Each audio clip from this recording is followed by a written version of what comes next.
Los números del INDEC de hoy espantan. Provocan un inmenso dolor, la sensación de una caída libre de la economía, pero la economía parece algo abstracto. Nosotros todos estamos cayendo, cada uno, pero sobre todo los sectores medios y los más vulnerables.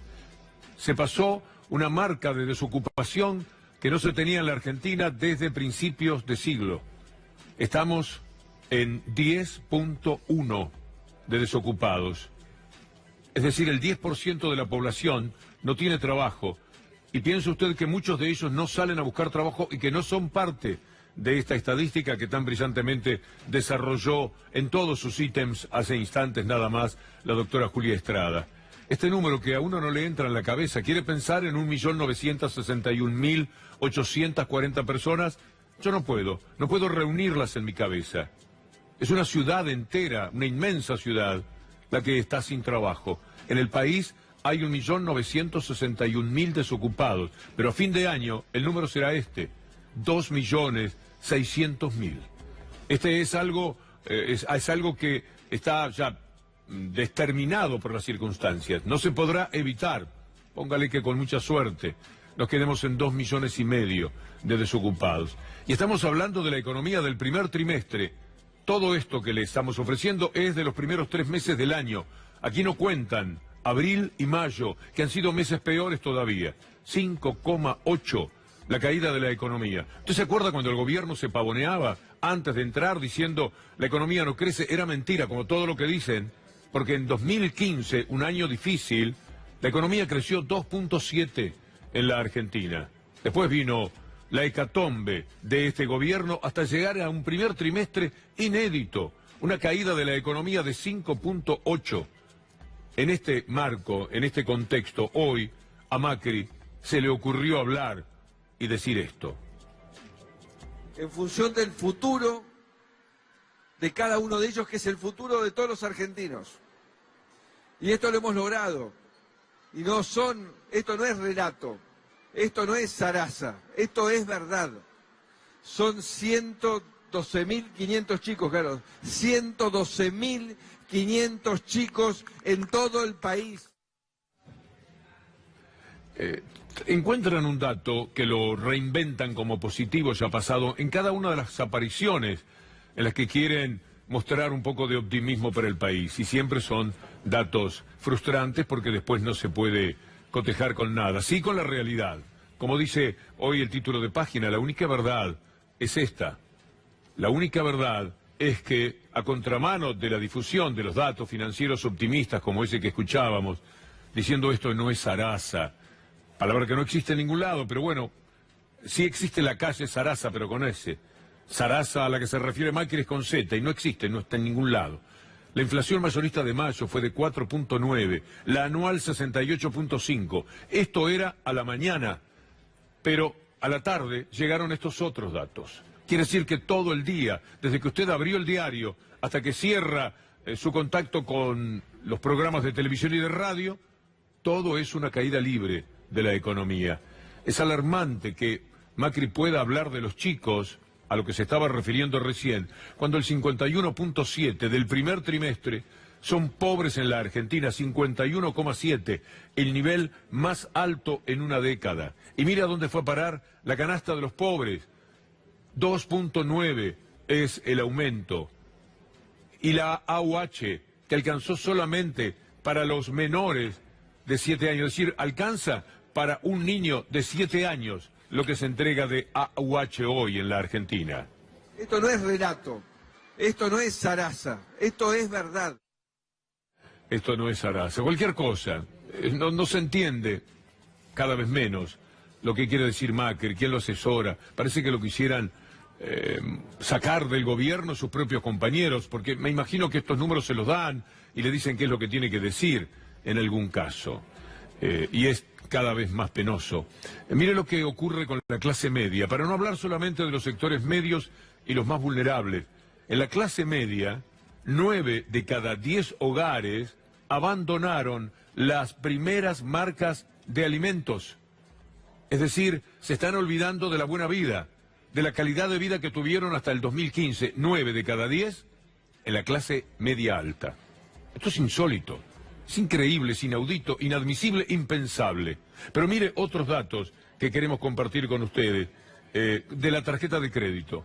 ¿Sabe cuánto se está pagando, se llega a pagar de intereses? El 223%. La tarjeta de crédito, sí, llegan a eso, por supuesto que siempre los ganadores son los bancos. ¿Y cuántos son los que tienen que pagar intereses tan altos? El 37% de la población. Es increíble, ¿no? Casi 4 personas de cada 6 están hundidas con la tarjeta de crédito. Pagan el mínimo y quedan debiendo mucho para después tener que sobrellevar intereses que pueden llegar al 233%. Lo están padeciendo todos. Aquellos que compraron un auto, bien decía González Fraga, se creían que con un sueldo medio podían comprar un auto usado, viajar al exterior. Eso no es posible, eso no es verdad. Esta gente ha hecho que aquello parezca una ficción cuando era verdad, y que esto, siendo verdad, parece que estamos dentro de un cuento tenebroso. Mire lo que ocurre con aquellos que entraron en los planes de ahorro para comprar su auto. Mire qué situación se están planteando. Véalos. ¿Tu nombre cómo es? Hernández, capital. Vos sos de acá. Bueno, vos también sacaste un auto, ¿qué pasó? Y te digo, hoy no lo puedo pagar. Lamentablemente me ocupa más del 50% de lo que gano, así que tuve que optar hace 4 meses por no pagarlo. ¿Dejaste de pagarlo? Sí, sí. ¿Cuánto pagabas para comprender? Y hace un año calculé que pagaba casi 7.000 pesos, yo estoy casi en 14.000 pesos. ¿14.000 pesos? 14.000. ¿Se duplicó? Se duplicó. Sí. Y lamentablemente ya tuve la decisión de decir, bueno, no puedo pagar más. O vivo o pago el auto. O vivo o pago el auto. Gracias, como siempre, a Mauricio Polchi. Pero no solamente el auto, la casa está en serios problemas. Como le contábamos ayer, pueden ser rematadas más de 80.000, 200.000 familias en realidad están en problemas. El gobierno quiere dejar pasar las elecciones. En caso de ganar, entrarán las ejecuciones. Van a comenzar a ejecutar hipotecas. Escuche al presidente de los martilleros de la provincia de Buenos Aires, Juan Carlos Don Santo. Y no se encuentra una solución, yo creo que vamos a eso. ¿Por qué? Estos créditos fueron dados en pesos, pero tenían una modalidad de ajuste que estaba vinculada con la inflación y una cuota de interés puro, que inicialmente estaba en el orden de 4,5% y luego fue elevada casi a un 10%. Producto de las evaluaciones que hemos tenido, hoy la gente se encuentra con que el capital adeudado es el triple y la cuota también. Inicialmente se le había prometido que iba a ser equivalente a un alquiler. Y hoy tenemos cuotas que están en el orden de los 80.000 pesos o más. No hay morosidad. ¿Por qué no hay morosidad? Porque han tenido la picardía de descontársela directamente del sueldo, lo que nos está llevando a una situación de sueldo seco. Cuando el trabajador recibe su haber, se encuentra que el banco le extrajo de su cuenta el equivalente o el monto de la cuota y muy poco le queda. Nunca se vio gente tan mala, tan fea, tan cruel. Hay que hacer todo eso, para haberle propuesto con bombos y platillos a la gente, ahora sí, la vivienda, ahora sí, como si hubiera sido nada el procrear. Gente que pagaba en 2014, 2015 una cuota, paga la misma cuota ahora. Mire lo que ha pasado con los créditos UBA. Aquello que le presentábamos ayer de España, los desahucios, también tuvieron su correlato allá por el 2009, en los Estados Unidos. Michael Moore hizo un programa, una película, sobre el capitalismo y trasuntaba lo que ocurría entonces en los Estados Unidos. No estamos demasiado lejos de que eso suceda en la Argentina. I was paying $1,700 a month and making it. Then it went to $2,000, then it went to $23,000, then it went to $27,000. Can't do it. These are the hackers of Peoria, Illinois. Randy is a railroad worker, and Donna works for retirement homes. Their farm, which had been in the family for over 4 decades, had been foreclosed on by Citibank. Randy had had an accident on the job years ago and was now on disability. They absolutely just plain fucking stole everything. My whole life savings and everything by a stroke of a pen and a lawyer.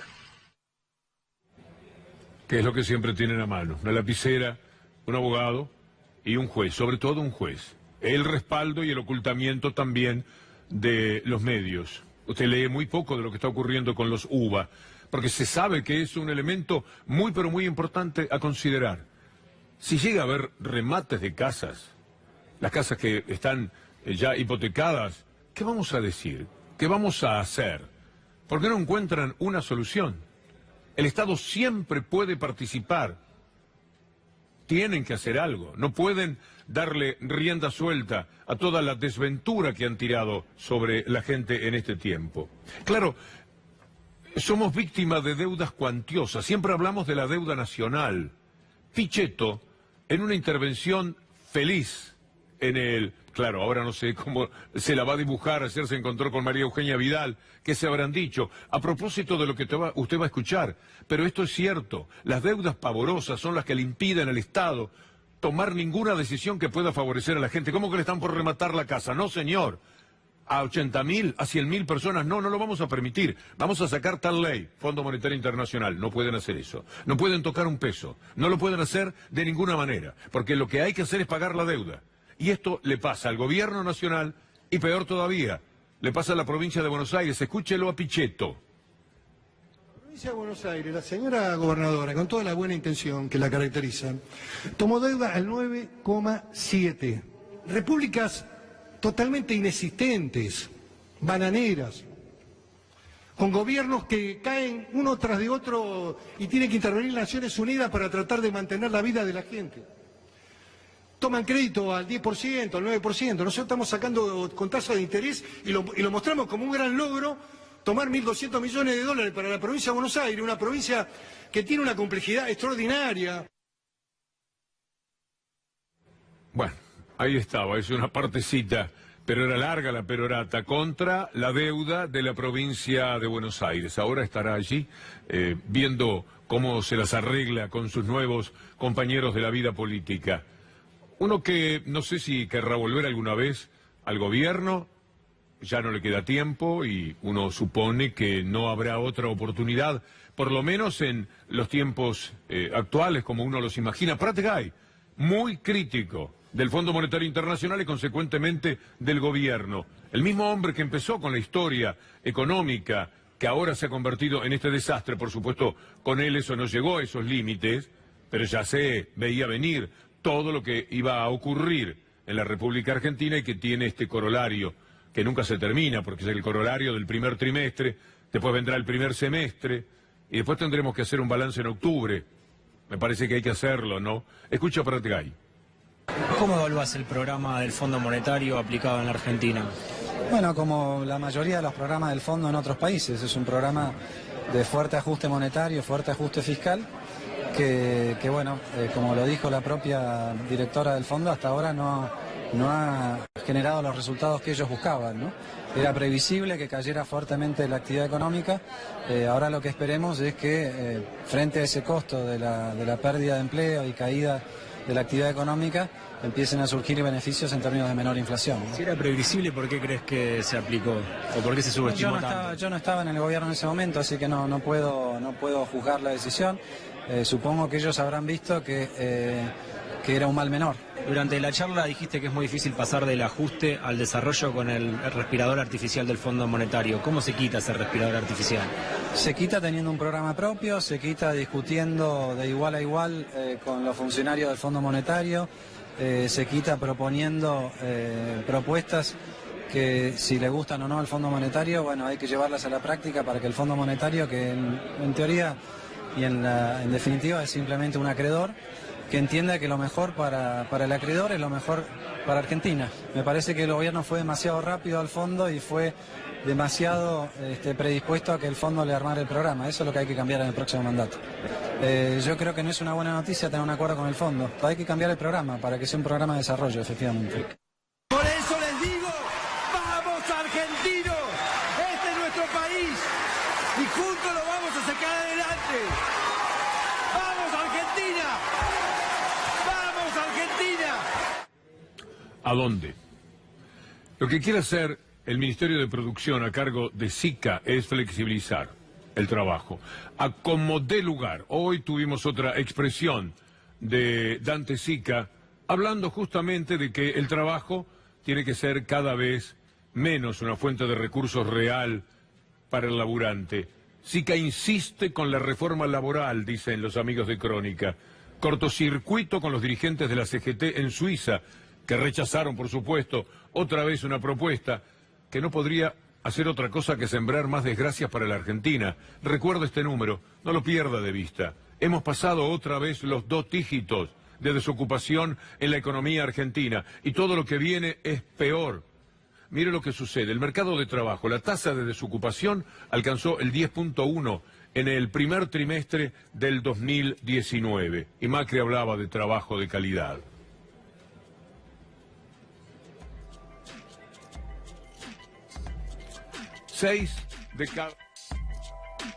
Más convencido que nunca. Es por acá. Por acá vamos al progreso. Por acá vamos al futuro. Por acá vamos el trabajo digno de calidad para todos los argentinos. Para donde él movía la mano había un abismo, de verdad. Para allá íbamos. Es por acá. El camino es por acá. Es tenebroso, ¿eh? Al mismo tiempo es muy doloroso porque parecería que este hombre, aunque sea un gerente, es quien está a cargo de nosotros. Todos los que están sufriendo en estos momentos. Y les cuento que a muchos de ustedes no les pasa eso, aunque no les guste el personaje. Pero tenemos que mirar también lo que pasa alrededor de nosotros. No importa 1.961.000 desocupados. No importa que los más viejos no puedan comprar sus remedios. Que los chicos no tengan a dónde ir. Mañana Mauro Fulco va a presentar una nota. Una madre, 8 hijos, 7 no tienen vacante, no los puede mandar al colegio. Es increíble. Ni siquiera para asegurarse un plato de comida. Esto es lo que nos ha ocurrido. Y después nos hablaban del trabajo de calidad. 6 de cada 10 personas que trabajan temen perder su trabajo. Y bueno, cuando se habla de cifras de 2.600.000 a fin de año, a muchos les va a tocar. Es un informe de la Universidad de San Martín. Entonces después viene un personaje como Ratazzi, lo escuchábamos ayer, pero lo vamos a escuchar de nuevo, porque hay una respuesta de la gente de SMATA de Córdoba. Y vale la pena, primero, recordar lo que con una gran insensibilidad ha dicho Ratazzi. Estamos saliendo de una cleptocracia, espero que vayamos a un país diferente a futuro. Empieza a sincerarse la economía, a abrirse un poquitito, se va hacia el superávit fiscal, que es algo extraordinario. En el 2001 tuvimos que suspender 5.000 más, prácticamente se cerró la planta. Sí. Son cosas que pasan, hay momentos que se suspende y no. Sepa que cuando se suspende siguen ganando 75% del sueldo, no es tan grave. Ya me tiene acostumbrado con las declaraciones del jefe de FIA. Es lamentable porque en el 2001 no suspendieron. En el 2001 levantaron todo y se fueron. Y en la planta de Ferreira quedaron 290 personas trabajando. Cuando ellos les convino, levantaron todo y se fueron. No se puede decir livianamente, total cobran el 75%. Si no sabemos qué va a pasar mañana de las suspensiones a que la planta cierre y que la gente se vaya, está a un paso. Me molesta la liviandad con la que se dice, está todo bien, otra vez se suspendieron. No, otra vez no suspendieron, otra vez se cerraron la planta. La situación en general está mal. Todas las medidas que se toman están en contra de la industria. Bueno, una de cal y otra de arena, pero es un hombre funcional totalmente al gobierno. ¿Qué problema hay para los trabajadores que le sacan el 25% de aumento? ¿Cómo están las cosas? ¿Cómo está el costo de vida? Etcétera. Alguien que gana 40.000 pesos, ¿qué le puede molestar ganar 30 durante este mes? Y con la espada de Damocles de que vas a saber qué es lo que ocurre el mes siguiente. Le contestó Leonardo Almada a través de nuestros colegas del Destape Radio. Me parece que es muy importante prestarle atención. ¿Lo tenemos? Bueno, primero el destacado. Bueno, este es otro tema, ¿eh? Después vemos lo de... No se preocupen, lo podemos ver mañana, lo de SMATA. Yo les pido 1000 materiales, a veces sobre la hora. Mire lo que pasa en Tucumán. Ya sabemos lo que ocurre en la industria automotriz. Pero mire, esta cadena de supermercados se llama Emilio Luque. Se declara en quiebra hoy en Tucumán y 1.200 empleados se quedan sin trabajo. Ya está, ya fue. Porque no venden, porque la AFIP los persigue y los hostiga, porque nadie del gobierno se arrima para decir cómo podemos ayudar, cómo podemos paliar esta situación. ¿Cómo van a quedar sin que nadie intervenga 1.200 personas en la calle? 1.200 personas de trabajo directo imagínense todo lo indirecto que hay. Se llama Miguel Zelaya, el delegado que habló con nosotros hoy. Nosotros pertenecemos a una firma de supermercado, una firma de una cadena a nivel regional. Directamente la cadena nace en la provincia, en Tucumán. Hace unos meses presentó los primeros síntomas de crisis, nos pagaban en 4 partes del sueldo, y ayer hubo un anuncio oficial de parte del dueño, directamente comunicándonos a nosotros los representantes, que la firma estaba quebrada, 1.200 trabajadores. Hablamos de una política económica a nivel nacional perversa realmente. Acá son 1.200 trabajadores directamente. Imagínate que una cadena de supermercado, la cantidad de trabajo que genera indirecto. ¿Cuántas otras personas más que dependen también de que esta actividad continúe? Así las cosas, ¿eh? Esto es hoy. Hay más despidos, no sé si tendremos tiempo de marcarlos. Hay gente en el transporte que también lo está pasando mal. Volviendo al tema de la automotriz, salió la respuesta del delegado de SMATA en Córdoba. Estaba unida con Ratat, sí, yo mirando todos nuestros materiales no advertí, estaba lo que insensiblemente dijo Ratazzi y la respuesta lógica en nombre de los trabajadores. ¿Usted vio alguna vez al señor Daniel Millán? ¿Se acuerda aquel empresario que en el 2015, antes de las elecciones, se paró frente a los trabajadores y les dijo: tengan mucho cuidado con lo que van a votar, porque lo Cavallo, lo Martínez de Oz y todo lo que venga, que será igual, lo neoliberal, les va a quitar el trabajo, les va a hacer mucho daño? Él le hablaba a sus trabajadores, que eran cientos. Vale la pena recordarlo porque volvió a hablar con la gente de ADN. Vamos a lo que decía antes del 2015. Se quejan porque no se pueden comprar dólares a 16. Si ellos quieren a 16, se los venden. El tema es cuando se los pongan a 20. ¿Los van a comprar? Nunca un gobierno liberal en el país, en la Argentina, dejó el país mejor. Martínez de Oz, Alzo Garay, Cavallo, Melconian, los economistas que proponen toda esta liberación son los mismos que lo dejaron culo para arriba en el 2001. Pero no entendieron los muchachos, lo mirarían como diciendo: este está comprado. Una cosa por el estilo, que es lo que siempre entre los medios dominantes y la fantasía que se crea en la gente, la peor de la derecha, seguramente lucía como un simple contrera. Estaba hablando de su propio negocio, estaba hablando con sus trabajadores. Muchachos, piensen un poco. Como decía Dolina, esto es sencillo de resolver. ¿Es un modelo u otro?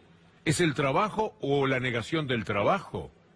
¿Es el mundo de derechos que se ha creado o la negación de esos derechos? Era verdad, era fácil. Y este hombre lo manejaba de esa manera. Es fácil darse cuenta. Les explicaba lo que había ocurrido en el 2001, le daba los nombres.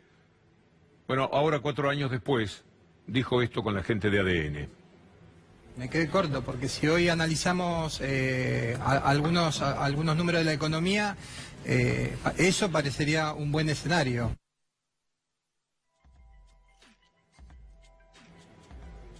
Uy, qué breve que fue. Hicieron un corte demasiado rápido, porque es muy interesante cómo él desarrollaba lo que anunció a sus propios trabajadores. Ahora tiene muchos menos trabajadores, ha tenido que despedir como 70 personas o más, y le duele, por eso es que le hablaba a la gente, porque sabía lo que se venía, porque alguien que había tenido buen trabajo y había crecido su empresa, en el 2015, él cuenta que había hecho una inversión muy importante, apostando a crecer, a valorar. Le cambió el gobierno, se terminó la apuesta. Y entonces, 4 años después, su realidad, y con todo el dolor del alma, porque se ve que es un hombre muy sensible, tuvo que despedir a la gente. ¿Cómo nos han hecho todo esto? ¿Cómo nos han hecho todo esto? ¿Se acuerdan el tuntún, tuntún? Bueno, sí se puede. Bueno, con esas cositas, con esas tonterías. Y por supuesto, con los medios mafiosos de comunicación, que ahí andaban ayer cuidándolos en el Malva, a los políticos, para ver qué hacen, ojo con nosotros, les estaba diciendo Clarín, que es el padre de toda esta desgracia por la que transitamos. Porque esto se hace posible solamente culturizando.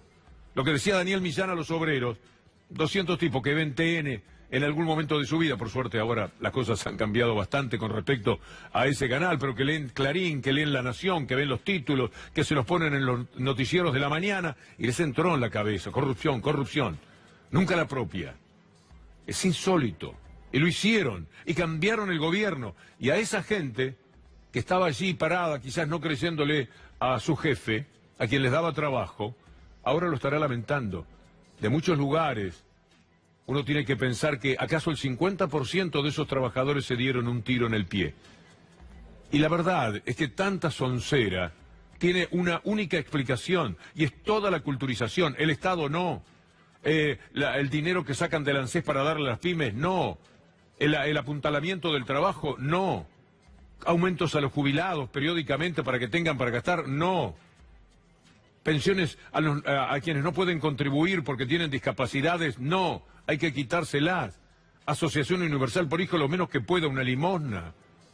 Así no se puede. Abrir las fronteras, que trabajen los obreros de otro país, los de acá, que se arreglen como puedan. Acá juntamos las hojas, las sacamos con la mano, las grandes cerealeras las juntan, la venden, hacen su gran diferencia, porque el productor pequeño normalmente también la ve dibujada.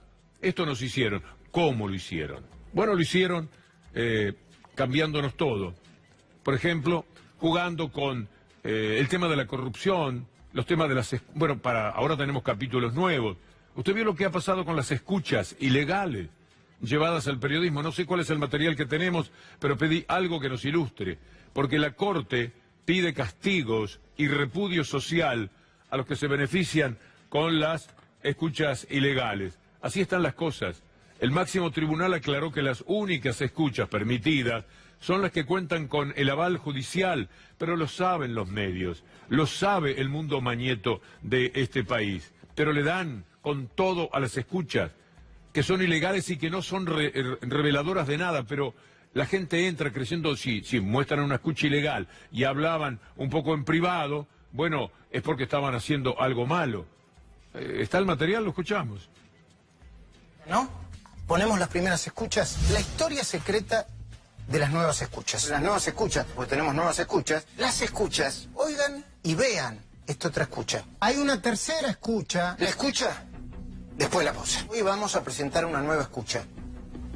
Otra más, Majul, sí, imperdible, nueva escucha, ahora. En la primera parte del show del teatro es todo humor político donde me río de todo lo que puedo, me dan tanto material. Vos le preguntaste a Majul de dónde saca las escuchas y él dijo se la dieron corriendo en Palermo. Ahí. Sí. Es buenísimo. Esa escucha, yo te digo que la manera que yo la conseguí es cinematográfica. Lo conseguí horas antes de empezar la temporada de la red. Pero son decenas de periodistas, de todo un sistema que tiene una manera de ver el mundo, que cree en eso y no hay ningún problema. El drama es hacerlo ilegal, contribuir con aquello que no está bien, y tuvo que salir la Corte Suprema a decir que es una vergüenza, porque las escuchas que se han manejado, que no revelan absolutamente nada, como esa de Eduardo Valdés con Juan Pablo Schiavi, 10 días después que Echevez había recibido el acto extorsivo de D'Alessio con respecto y con Stornelli en Pinamar. 10 días después estaban las escuchas. No sirven para nada, pero a la gente le hacen creer, mirá, estaban hablando. Porque la gente no siempre está preparada para poder discriminar qué es lo que está sucediendo con el medio. Le muestran un zócalo, le hablan de perversión, le hablan de corrupción y la gente piensa que las cosas pueden ser así. Y la verdad que discrepamos profundamente con eso. Hay un juez de Lomas de Zamora que estaba siguiendo a un señor Sandoval, tema del narcotráfico. Con ese pretexto escucharon todo lo que sucedía en la cárcel. Mire qué vergüenza, qué tristeza. Los tienen presos políticos y además no le permiten la libertad de hablar con su mujer, con su hijo, de la manera que lo quieran hacer. Los están escuchando. Por si pescan algo más. Y eso que pescaron, que no sirve para nada, es ilegal. Lo tenían que destruir y no lo hizo la AFI. Seguramente no tiene responsabilidad el juzgado de Lomas de Zamora. Ahora la Corte tiene que salir a decirles esto. No se puede usar una escucha que estaba destinada a otro caso. Escuchar a Sandoval, pero después usarlo para lo que le servía a Clarín, Nación y al resto de los periodistas de ese palo, no está bien. Tuvo que salir la Corte a decirlo. La Corte Suprema de Justicia. Y ahora sabemos que todo es un enorme fraude. Hoy el juez Casanelo procesó por fraude judicial al tal Fariña. Fariña, el héroe de TN, el héroe de los canales que jugaron todos estos años en contra, el hombre que testimonió para que Cristina Fernández de Kirchner tenga que ir al banquillo de los acusados por el tema de la obra pública sin que nadie la haya mencionado, salvo él. que tuvo que informarse, ser dateado, ser guionado, ser preparado para decir lo que dijo. En estas manos hemos estado. O en las manos de quienes secuestraban gente y lo confesaron. Verbigracia Barrio Nuevo para un programa de televisión de la mafia, diciéndole a Eláscar, te van a matar si no declarás, y reteniéndolo. Estas cosas nos han ocurrido. Y por todo esto es que llegamos a 10,1 de desocupación. No lo pierda de vista. Lo hacían para esto. Lo hacían para concentrar la economía en muy pocas manos. Lo hacían para robarle a usted. Lo hacían para robarnos a cada uno de los que trabajamos. Porque nuestro dinero, el de los bolsillos, vía costo de la vida, vía falta de subsidios, etcétera, fue a los bolsillos de ellos, de los poderosos. Y lo hicieron de esta manera, con este personaje, con este señor. Y lo hicieron jugando con las escuchas ilegales, reteniendo gente y amenazándola que la iban a matar si no decía lo que esos querían escuchar. Y con un fiscal como Stornelli, que llama a los que tenían alguna causa con el tema de la fotocopia de los cuadernos, y si no le gustaba que le decía, lo mandaba preso. Y lo tenía ahí congelado, preso, y el abogado venía y decía, pero una locura que me lo tengas preso, que diga algo. ¿Qué tiene que decir? ¿Vos sabés lo que tiene que decir? Cristina, lo dijo el periodista Fontevecchia, que le dijeron todo lo que quieren es que hablen de Cristina. En esto hemos estado todos estos años. Y la consecuencia es la que estamos mencionando. 10,1 de desocupación creciendo. 1.961.000 personas sin trabajo. Cuando la Argentina no era exactamente un canto al trabajo, pero tenía 5,4 de desocupación. Y el salario era el más alto de América Latina. Y se daban todas las vacunas. Y se iba al PAM y se tenían los remedios. En fin. Lo han hecho. Entendamos cómo lo hicieron, porque si usted cree que de buenas a primeras tenemos estos números en la República Argentina y que cayeron ¿de dónde? Del infierno, en todo caso viene del infierno mediático que descargaron sobre nosotros, asustando y paralizando a los políticos, llevándolos a un entreguismo total y después poniendo este gobierno. Para que haga esto. Quizás no le erraron, quizás han acertado día por día y nosotros somos los confundidos. Y decimos qué gobierno que fracasó. Un éxito rotundo. Macri pudo decir qué plata tiene su familia afuera. Mindlin también, con lo que significó el blanqueo, el lavado de capitales, con el pretexto de la reparación histórica. Ellos se han quedado con todo. Mindlin tiene una empresa. ¿No tenemos por ahí una animación final de ADN de anoche? De cómo se gestó lo que... Pobre Leandro Gabriele, nuestro jefe. Y pobre mis productores, Julián Capazo, Lautaro Maislin, Ezequiel Leone, unas fieras verdaderamente. Porque así como ahora me pareció que era bueno mostrarle esto, así estamos en el último rato preparando el programa. Lo tenemos, mire esta animación de ADN, un brillante trabajo además, una clase de periodismo. No, esta no es, esta es la de Perotti. Es interesante porque muestra cómo mentían que Perotti no iba a ir para el lado de Fernández, y por supuesto que fue. La podemos tener mañana. Es una animación en la cual ADN en un minuto mostraba cómo todo fue a parar a Mindlin y Macri. ¿Por qué el apagón? ¿Cuál es la explicación? ¿Cómo se robaron toda la energía? ¿Cómo ganan y se reparten miles de millones de pesos? Lo hicieron ellos. Lo hicieron con una... Aquí está. Eso es. Ponelo de nuevo. Muy bien. Vale la pena. ¿Sabes por qué te quedaste sin luz el domingo? Culpa de Transener. ¿Y qué es Transener? Transener era una gran empresa estatal que llevaba la energía eléctrica desde las grandes centrales hasta las distribuidoras provinciales. La historia reciente cuenta que Menem en 1993 privatizó esta empresa y la dejó en manos de intereses extranjeros. En 2006, parte de Transener pasó nuevamente a manos del Estado y el resto a la empresa Electroingeniería. Pero en 2016, Macri decidió reestatizar la empresa corriendo Electroingeniería del negocio. Luego, el presidente autorizó el tarifazo y con el aumento exponencial de las tarifas, Transener pasó a tener ganancias multimillonarias.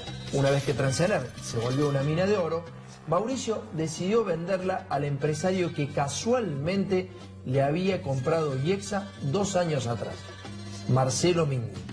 Este y otros burdos negocios cruzados levantaron la sospecha de que Mindlin era el testaferro preferido de Macri. Es tan evidente todo que no vale la pena repetir cómo Mindlin se quedó con la explotación y exportación de gas en la Argentina, luego con el negocio del petróleo y también con el de la energía eléctrica. Desde que Macri es presidente, Minling genera, transporta y distribuye la energía de todos los argentinos. Ese señor, tan amigo de Mauricio, ganó 6.000 millones de pesos con los tarifazos y es, junto con el presidente, el máximo responsable del apagón que sufriste el domingo. Una clase de televisión, pero además una información irreprochable, irreversible. Jugaron con nosotros. Había muchos empleos públicos, ¿se acuerda? Hay más empleados públicos hoy. Había muchos planes sociales, los planes sociales. Hay el doble de planes sociales hoy. Es decir, real populismo, sin ninguna posibilidad de ofrecerle el trabajo de calidad que prometieron, la quita de ganancias que ofrecían, la vida extraordinaria de los jubilados, a los jubilados que se pasaban de vacaciones, que tenían como 20 derechos complementarios al salario y todos se han ido esfumando, empezando por el derecho a tener los remedios que necesitan. Es muy cruel pensar en lo que nos han hecho y es muy ilusionante saber que lo podemos cambiar, que está en nosotros, que está en la lucidez que tengamos, en la lucidez que transmitamos al vecino, al amigo, al familiar, a todos los que se negaron a entender la jugada o no la vieron, pero ahora tienen unos cuantos elementos para saber que hunden a la Argentina en la pobreza, en la desocupación, en el hambre, que desatienden a los niños, que desatienden a los viejos, que los jóvenes, nuestros jóvenes se van. ¿Cuántos habrán votado a Macri de los que ahora tienen que ir al aeropuerto a despedir a su hijo para que busque un mejor destino en otro lado? Esto nos han hecho. Hay que luchar para que no nos lo hagan otra vez. Porque quedarse callado es complicidad, mirar a otro lado, insensibilidad. No me puede dialogar a punta de pistola, no se debe negociar agarrado de las bolas. No me vengan a roscar con la seguridad, ni para proteger ni para intimidar. Esta cabeza no quiere frenar, no está tranquila. No es una herida, es un hueco de amor. Machacando, machacando, se nos fue pudriendo el rancho. Voy a la cocina, luego al comedor, miro la revista y el televisor. Me muevo para aquí, me muevo para allá, Norma Pla, a caballo, lo tiene que matar y que me vienen con chorizo. Pero ya va a llegar, que cocinen a la madre de caballo y al papá y a los hijos.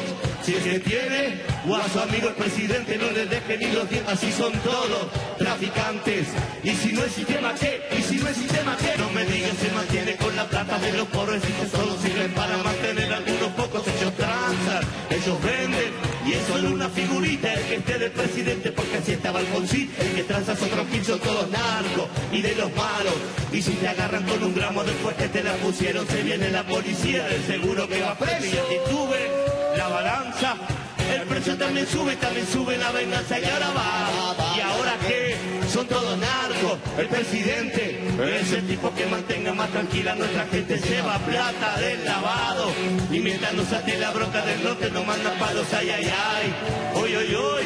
¿Qué me dicen del dedito que le meten el Jujuy? Ay, ay, ay. Hoy, hoy, hoy. ¿Qué me dicen del dedito que le meten el Jujuy?